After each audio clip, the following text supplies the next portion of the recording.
அஸ்ஸலாமு அலைக்கும் வரஹ்மத்துல்லாஹி வபரகாத்துஹு. அன்பார்ந்த அனைத்து உறவுகளுக்கும் இனிய இரவு வணக்கம். மிக முக்கியமான வீடியோ ஒன்று அன்பார்ந்த உறவுகளே, குவைத்துடைய காலநிலை எச்சரிக்கை. அதாவது பார்த்திங்கன்னா, இப்போதைய சூழலில் கொஞ்சம் தூசியுடன் கூடிய காற்று அதிகரிச்சிருக்குது. இது நீடிக்கலாம் அப்படின்னு சொல்கிறாங்க காலநிலை ஆய்வாளர்கள். காற்றுடைய மாற்றம் வரும்போது சில நேரங்களில் சில இடங்களில் இது மாறி போகலாம், ஆனால் சில இடங்களில் நீடிக்கலாம் அப்படின்னு சொல்கிறாங்க. அதே மாதிரி திறந்த வழிகளில் ரொம்ப அதிகமாக இருக்கும் அப்படின்னு தெரிவிக்கிறாங்க. முடிந்த வரைக்கும் தயவு செய்து ரொம்ப கவனமாக இருங்க.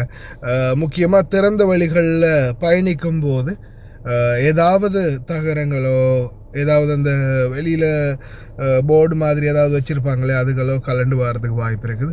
அதே மாதிரி இந்த கன்ஸ்ட்ரக்ஷன் ஏரியான்னு பார்த்தீங்கன்னா, ஒரு சில ஏரியாக்களில் இந்த வீடுகள் கட்டுமான பணிகளில் இருக்கக்கூடிய ஏரியாக்களில் இந்த ஆபத்துகள் இருக்குது. மேலே போர்டு வச்சுருப்பாங்க. சில இடங்களில் இந்த ஒவ்வொரு வீடுகளுக்கு பக்கத்துலேயும் பார்த்திங்கன்னா, இந்த புதிதாக கட்டக்கூடிய வீடுகள், இந்த ஜுனூப் அப்துல்லா முபாரக் அந்த பகுதி, அதே மாதிரி இன்னும் சில பகுதிகளில் பார்த்திங்கன்னா, இந்த வீடு கட்டும்போது ஒவ்வொரு வீடு கட்டுற அந்த கன்ஸ்ட்ரக்ஷன் கம்பெனியும் அவங்களுடைய அட்வர்டைஸ்மெண்ட் போர்டை முன்னுக்கு வச்சுருப்பாங்க. அந்த போர்டெல்லாம் பார்த்திங்கன்னா சீக்கிரமாகவே காற்றுக்கு பறக்கும். அதனால் அந்த மாதிரி போர்டுகள் இருக்கக்கூடிய இடங்கள், அந்த வேலிக்கு தகரம் மாதிரி அடிச்சிருப்பாங்க. சில வீடுகளில் சில அந்த புதிய அண்டர் கன்ஸ்ட்ரக்ஷனில் இருக்கக்கூடியதுக்கு தகரம் அடிச்சிருப்பாங்க. அது இந்த மாதிரியான விடயங்கள் பறக்கும், கலண்டு பறக்கிறதுக்கே வாய்ப்பு இருக்குது. ஏன்னா காற்றுடைய வேகம் அந்த அளவுக்கு இருக்குது.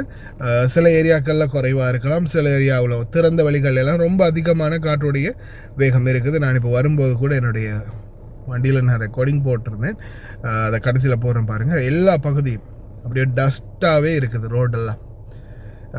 ரொம்ப கவனமாக இருங்க. நிறைய பேருக்கு ஆஸ்துமா பிரச்சனை இருக்குது, சுவாச பிரச்சனைகள் இருக்குது.